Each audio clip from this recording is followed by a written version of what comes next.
We all have a voice in our head. Some of us are very spiritual, some of us are not, but we all have this voice saying, you're doing up shit. This is wrong, don't do that. The more you don't listen to that voice, the further that voice gets away from your head. Some people call it the Holy Spirit, some people call it God, some monks, whatever you call it. It's there. We all have it. It's the right or wrong voice. But the more we don't listen to it, the more that voice goes away. And the only voice you hear is yourself. When the only voice you hear is yourself, you're wrong. There's a voice that guides you through life. And sometimes it's guiding you in a direction that you don't want to go. That's usually the right place to go. It's that uncomfortable place. So that voice is always talking to me, but we don't listen to it. I listen to it.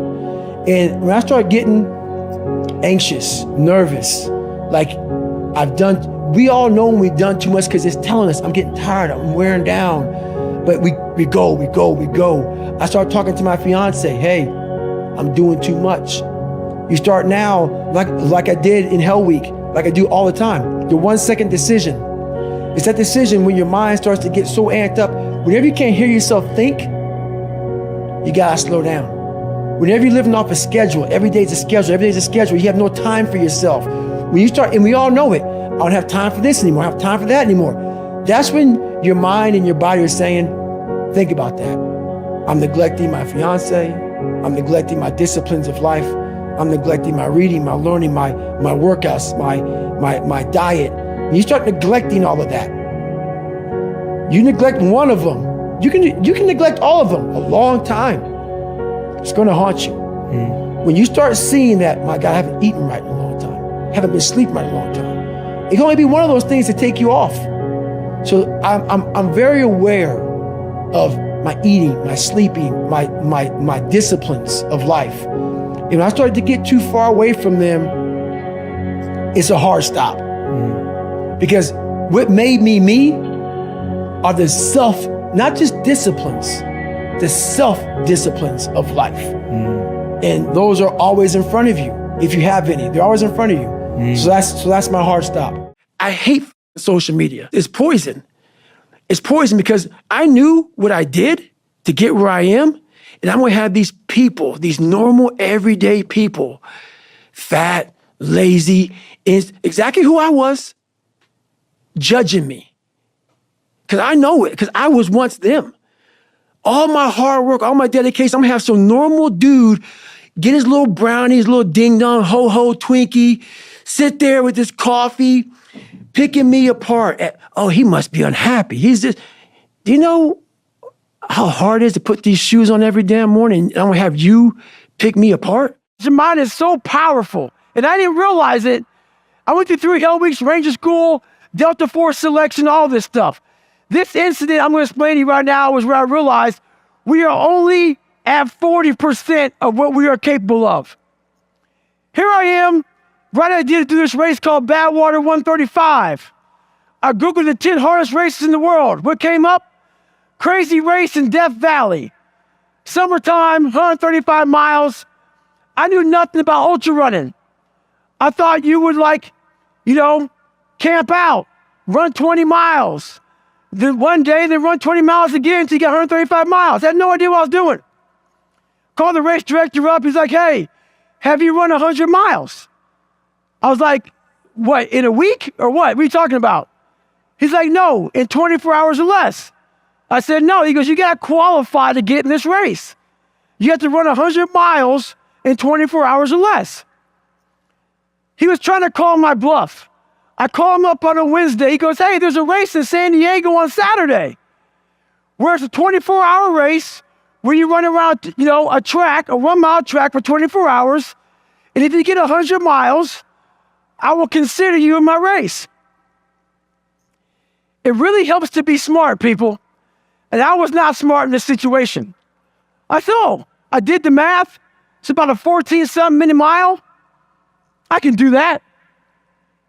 Anyway, I show up on Saturday with the blue lawn chair, Ritz Crackers Mileplex, and my ex-wife. And every mile I'm going to see her, I'm going to grab some Ritz Crackers and some Mileplex. I know what the hell I'm doing, but it's bliss. That whole ignorance is bliss thing. So I get to 70 miles, pretty damn fast. I get to 70 miles in like 12, 13 hours. What do you think happens to your body when you haven't trained for that kind of mileage? A lot of bad things, but I was in good shape. It was amazing. So I hadn't gone to the bathroom at all. I sit down, big mistake. I sit down in this blue lawn chair, I sit down, looking at my ex-wife, I'm seeing like 3 or 4 of her. I'm like, this is not good. So I'm trying to play it off because I know where I'm about to go. So I'm sitting there, and when you haven't gone to the bathroom, you're dehydrated, your nutrition's all jacked up, you sit down, you gotta go to the bathroom now. So I'm sitting there, and I'm all jacked up. And I'm like, okay, how in the world am I I got 30 miles to go. I should quit, but I didn't. What I started doing through this whole process was I started to study myself in the dark times. So instead of just quitting real fast, I said, no, I'm going to quit, but not right now. So I sat back for a second, and I said, let me get some water, let me hydrate, let me clean myself up a little, let me get some nutrition. I wasn't dizzy. It's okay. My feet are all messed up. Let me see if I can walk. I'm going to walk 1 mile, then I'll go home. That'll be a great accomplishment for me, 71 miles. So I took this massive thing, and I started breaking it down into small chunks. And as I started breaking it down into small chunks, I started realizing maybe I'll walk 1 more mile. But at the pace I was walking, I wasn't going to make the time. So this is when I realized the whole 40% rule. Those of you who worry, red can't hurt me, you understand it. Basically, the 40% rule is when we have a governor on our brains, like a governor on a car. A car may say 130, but if you put a governor on a car, it can only go 101. We do the same thing to our brains. I was born with limited horizons, born on the other side of the tracks. I didn't think I could be anybody. So my governor was myself. So once you take that governor off, you have limitless horizons. So here I am now, sitting in this chair, walk 75, I'm at 80 miles, but I'm not gonna make the time.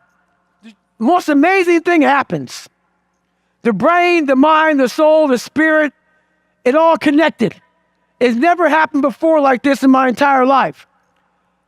I ran the next 19 miles. I ran about 10-minute mile. I finished 101 miles in 19 hours and 6 minutes. I'm going to save you how the story ends, because it ends real foul. It ends in a tub with me peeing Coca-Cola out of myself. It was blood. And it was the best feeling I had in my entire life. I'm not sadistic, but when you push yourself to that level and accomplish something you thought was impossible, what happens to your body and mind is something I can't really even explain. The problem that most of us have is we think that we're all alone. We think that we're the only ones going through all this stuff. I thought it. Most of us think that if you're fat, which I was fat for a while, you think you're the only fat person in the world. Your vision becomes very narrowed. And what happened to me was, all I did was I peeled back.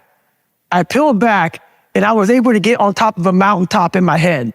And when you're high on that mountain, you have a great vantage point.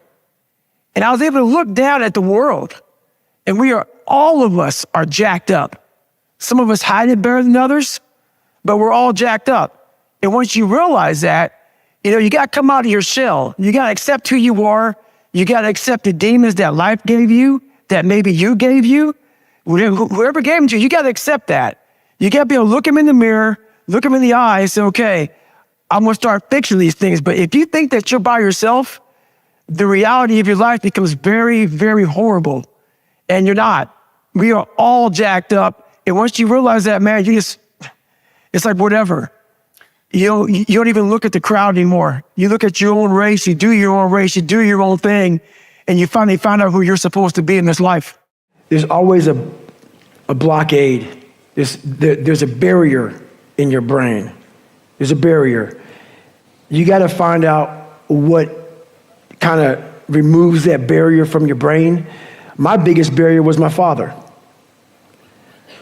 And once I removed that barrier, I was free to think. And once I felt good about myself, I was free to put action in. I never felt good about myself. I never felt good about myself. Whenever I would get somewhere, the demon would come back, pull me right back in the cage. If you don't go back, like I'm a runner, left knee hurts. A lot of people focus on that left knee. A lot of times it's your right hip. And that's about life. You got to figure out what has messed you up mentally. Go to the source. Go to the source. Go to the origin of the source. Like peeling an onion, strip it down. And that's what I did to myself. So that, that whole accountability mirror. Did you do it on your own? Did you do it with any help? Every single thing I've ever done that's in that book or anywhere else was on my own. Everything. The most important conversation you will ever have in your life is the one you have with yourself. You wake up with it, you walk around with it, you go to bed with it. Eventually, you're going to act on it, whether you're good or bad. You have to. That's why the whole thing about this book I have, it's about you. It is about you. It's strictly about you finding who you are. So many people die, live 100 years, never know who they are. Never know who they are. You have to look in that mirror and know this. There's so much more in here, man.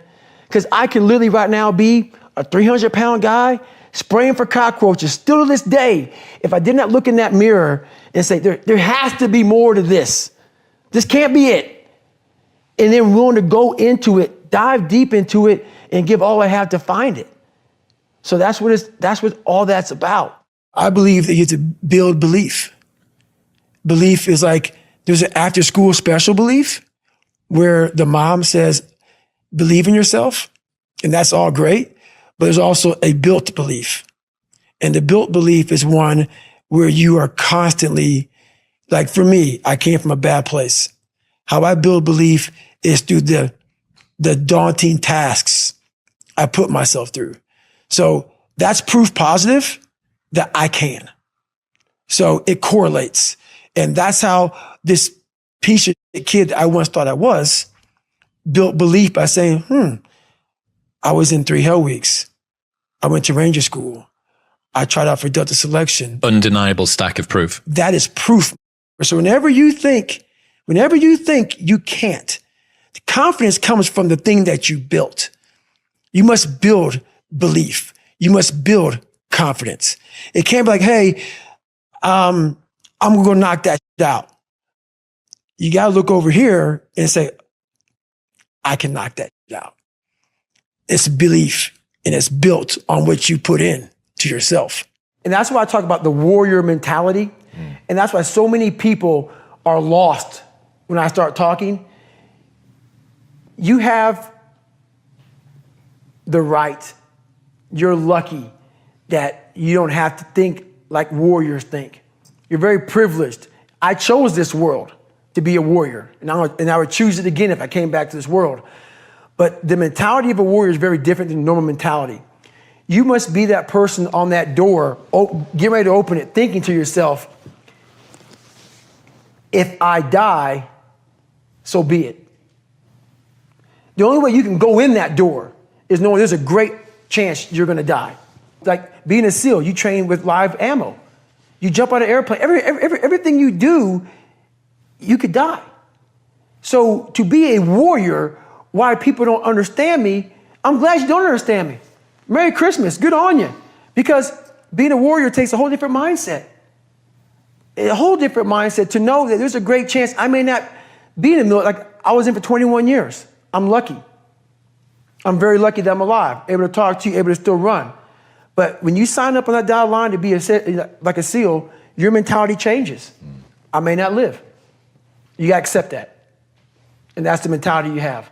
I want to know, how have you evolved in your relationship with suffering and discomfort? So think about it, when I say suffering, people cringe. People, that's the one word, whenever I post about it, people cringe. It's not about suffering and how people may look at suffering. Like you have to just go to a place that just every day of your life is suffering. You have to tap into suffering every day of your life because we have so much scarring that we have to clean up. You have to look at suffering as almost like I look at failure.